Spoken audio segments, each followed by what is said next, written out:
বাবার কাজ আটকে আটকে যাচ্ছে না, ওইটা দেখো। না জল খাওয়া যাও না, তুমি নিজের দোকানে যাও না, আর ওর বাবার কি কি কাজ আটকে আছে না ওইটা তুমি করো।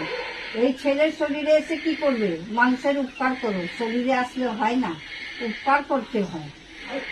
যাও। আমাকে জল না তো যাও না। তোর বাবার কাজ কেন না করছো? না। ওর শরীরে আছে, ওর বাবার কাজ না আমাকে জল। তোর বাবার কাজ কেন না করছো? দিবি না আমাকে জল।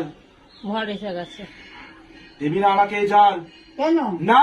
তোর ছেলে কেন আসলো? আজকে বিপদে পড়েছে তো ওকে আমি নিয়ে আসছি। তো নিয়ে এসছো, তোর বাবার কাজ তো করবে। সব করবো আমি, তো করো। সব করবো আমি। কি চাচ্ছ? তোর ওপর আমার কিসের ভরসা? তুই কি করবি তাহলে যদি আমি সব করে দে? তো তুমি তো মা। চুপ কর। যে আমি মাকে পুজো, ওই মা তো তুমি আছো। হ্যাঁ, তা আমি তো আমার মানুষ, তোর ওপর অনেক ভরসা। আমি তো মানুষ আছি। না, তুই আমার হয়ে সব কাজ করবি, একদম আমার মুখে মুখে কোনো কথা বলবি না। তো তুমি ওর বাড়িতে আছো, তো তুমি এর ছেলের বিপদ তো তাই করবে। ওর বিপদ থেকে রক্ষা